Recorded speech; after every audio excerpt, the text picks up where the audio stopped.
Morning. আজকে সকালটা খুব সুন্দর। হাঁটতে গেলাম বাইরে আমাদের পার্কে এবং স্টেডিয়াম হয়ে হেঁটে আসলাম। বাইরেটা রোদ্দুর ঝলমল করছে, শরতের ছোঁয়া লেগে গেছে, আগমনীর বাতটা বয়ে বেড়াচ্ছে আকাশে বাতাসে। এত সুন্দর রোদ বেরিয়েছে, তো সেই দেখে আমি তড়িঘড়ি করে বাড়িতে চলে এলাম। এসে আমার মনে হলো কি যে আলমারিতে অনেক জামা কাপড় পড়ে আছে, তো ভাদ্র মাস এসে গেছে। ভাদ্র মাসে শাড়ি জামা কাপড় রোদে দেওয়ার একটা রেওয়াজ তো আমাদের আছেই। আর এতদিন জমা হয়ে পড়ে আছে জামা কাপড়গুলো, তো আমি এসে সঙ্গে সঙ্গে বের করে ফেললাম। তো একটা একটা করে আমি দেখাচ্ছি শাড়িগুলো। এগুলো কিন্তু কিছু নতুন কিছু পুরনো আছে, তবে পুরনো বলতে নামে পুরনো, সেগুলো এখনও পরাই হয়নি। তো আমি সেগুলোকে ভাঁজ ভেঙে ভেঙে দেখাচ্ছি। আর এই যে শাড়িগুলো বেশিরভাগই আমার লাইট কালার, আমি লাইট কালার পছন্দ করি। এই যে beige colour, tussar colour, off white খুবই ভালো লাগে আমার। কালারগুলো সোবার এবং ক্লাসি, পরলে আমার খুবই মনটা প্রসন্ন হয়ে যায়। জানি না অন্যের কেমন লাগে। অন্য লোকে আমাকে অনেক কিছুই কমেন্ট করে, আরে এত লাইট কালার কেন পরেছো, কিন্তু আমার ছোটোবেলা থেকেই এই কালারগুলো খুবই পছন্দের। তো সেই জন্য এই কালারগুলো আমি খুব যত্ন করে রাখি, এবং দেখলেই একটা এরকম কালার আমার প্রত্যেকবার পুজোতে চলেই আসবে। এই হালকা কালারের শাড়িগুলো, আর এই শাড়িগুলো না আমার খুবই লোভনীয়। এই কালারগুলো আমি খুব মানে যত্নের সঙ্গে রেখে দিই শাড়িগুলো। বাদ বাকি শাড়িগুলো যা হোক তা হোক, সেটা আমার দেখে লাভ নেই, কিন্তু এই শাড়িগুলো দেখুন কি ভালো লাগে। তবে ছবিতে জানি না কতটা বোঝাতে পারছি। তবে আজকে আমার যে 3টে আলমারি আছে, তার মধ্যে একটা আলমারির 4 ভাগের 1 ভাগ কাপড় আমি বের করেছি। সব কাপড় তো একদিনে বের করে আবার গুছিয়ে গাছিয়ে তোলা সম্ভব নয়। তো ওই ভাঁজগুলো ভাঙছি, না হলে না ছোটো ছোটো কোনো এক রকমের পোকা লেগে যায়, এবার কেটেও যায়। রেশম টাইপের, সিল্কের আর তসরের শাড়ি এখানে আমার বেশি। আমার তসরটা খুবই পছন্দের শাড়ি, আর তসর কালারটা আরও বেশি পছন্দের। তো এই যে শাড়িগুলো সব যে আমাদের এই কলকাতা থেকে কেনা তা নয়, এগুলো আবার অল ইন্ডিয়ার কালেকশান। আমি যখন আর্মিতে ছিলাম 20 বছর ধরে হায়দ্রাবাদ থেকে নিয়েছি, বেনারস থেকে নিয়েছি, কাশ্মীর থেকে নিয়েছি, দার্জিলিং, শিলিগুড়ি, সব জায়গার শাড়ি আমার এখানে আছে। পরা হয় না ঠিকই, কিন্তু আমি এগুলোকে খুব যত্ন করে রেখে দিই। মাঝে মাঝে বের করি, দেখি, আর যখন বিশেষ কোনো অনুষ্ঠান হয় তখন একটু পরি। আর পুজো আসলে তো শাড়ি কিনতেই হবে, আমাদের রেওয়াজ, না হলে মনটা খুব দুঃখী হয়ে যায়, অপ্রসন্ন হয়ে যায়।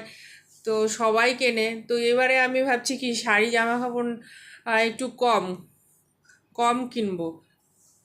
তো এইগুলোই আগে ঠিকঠাক করে রোদে দিয়ে আমি ভালো করে যত্ন করে ন্যাপথলিন দিয়ে ফির আমি এগুলোকে আবার আলমারিতে সাজিয়ে দেব। তো আমার একটু কথার মধ্যে না 2-একটা হিন্দি ওয়ার্ড চলে আসে, আপনারা কিছু মনে করবেন না, কারণ আমি অনেক দিন ধরে হিন্দিতে কথা বলেছি, বাইরের লোকজনের সঙ্গে থেকেছি এবং স্কুলেও পড়িয়েছি। তো তখন আমাকে হিন্দি আর ইংরেজি বলতে হতো, সেই জন্য আমি বাংলা কথার মধ্যে আমার 2-এক জায়গায় হিন্দি ওয়ার্ডও চলে আসে। তো অনেকে ক্রিটিসাইজ করে সামনাসামনি, অনেকে পেছনেও করে। তো সামনাসামনি বন্ধুরা করে, সেখানে আমি কিছু মাইন্ড করি না। আপনারা একটুখানি বুঝে সুঝে নেবেন, আমাকে মাফ করে দেবেন তার জন্য। এটা কিন্তু আমি আলট্রা দেখাই না কিছু, এটা আমার ন্যাচারাল। তো এই যে দেখতে পাচ্ছেন যে এই শাড়িটা আমার এত প্রিয়, এটা আমি নিয়েছিলাম হায়দ্রাবাদ থেকে। খুবই সুন্দর, হাফ অ্যান্ড হাফ, আর স্টিচ আছে, কড়াই করা আছে, সেলাই হাতের কাজ আছে, আর ওর সঙ্গে জারদোসি নাকি একটা স্টোন বসানো আছে। খুবই ভালো লাগে আমার এই শাড়িটা, এত সুন্দর পার্পেল কালার আর হোয়াইট কালার, খুব সুন্দর। আর জরি বর্ডার, সাউথ ইন্ডিয়ান শাড়ি। এটা আমার ছোটো বোনের বিয়ের সময় আমি কিনেছিলাম খুব শখ করে। এই যে এই কাজগুলো দেখতে পাচ্ছেন যে হোয়াইটের ওপরে, এগুলো হাতের কাজ, সুতোর কাজ, এরপরে আর স্টোন বসানো আছে। তবে এখানে ঠিক মতো বোঝানো যাচ্ছে না, খুবই সুন্দর শাড়িগুলো। তো এইগুলো আমি কেন এরমভাবে ছড়িয়ে ফেলছি, ছড়িয়ে আমি ভালো করে রোদ্রে দেবো এগুলোকে, তারপরে ফ্রেশ করে আমি এগুলোকে আবার ভাঁজ করব। ভাঁজ করার পরে আবার আমি আলমারিতে হ্যাং করে দেবো। তো আজকে কয়েকটা বের করেছি, প্রতিদিন কিছু কিছু করে করব।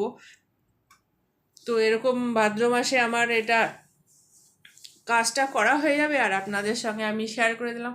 আর এই যে এই শাড়িটা দেখছেন, এটা হচ্ছে ভাগলপুরি তসর, খুবই সুন্দর, খুব স্টাইলিশ শাড়ি, দারুণ লাগে। আমি প্রথম যেদিন পরেছিলাম সবাই তো আমাকে মানে ছেঁকে ধরেছিল। তো এটা আমার একটা প্রোগ্রাম ছিল আমাদের এলাহাবাদে তখন আমি আমাদের আর্মি ওয়েলফেয়ারে একটা ফাংশন ছিল, ওখানে আমি গান করেছিলাম। তো তখন এই শাড়িটা পরে করেছিলাম আর সবাই আমাকে খুব মানে প্রশংসা করেছিল এই শাড়িটা দেখে। সত্যি খুবই সুন্দর শাড়িটা, আর সোবার এত সুন্দর লুক কি বলবো।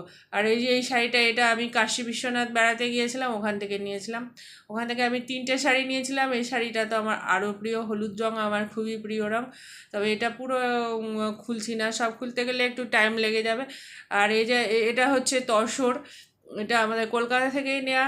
এই শাড়িটাও খুবই ভালো, 3 বছর ধরে পরে আছে ঘরে, তবে আমি এখনও ভাঙিনি, মানে পরিনি সেইভাবে, শুধু খুলি দেখি আর রেখে দিই। আর এই যে এটা আমার পিওর সিল্ক, এই যে আমার স্মৃতি, এটা হচ্ছে আমার বিয়ের আগে আমার বাবা কিনে দিয়েছিলেন এই শাড়িটা, ওই জন্য আমি খুবই যত্ন করে রেখে দিয়েছি আর খুবই ভালো লাগে শাড়িটা। সত্যি খুবই কোয়ালিটিটা ভালো, এখনও এর কোনো জায়গায় কোনো রকম ডিফেক্ট হয়নি, খুবই ভালো শাড়ি।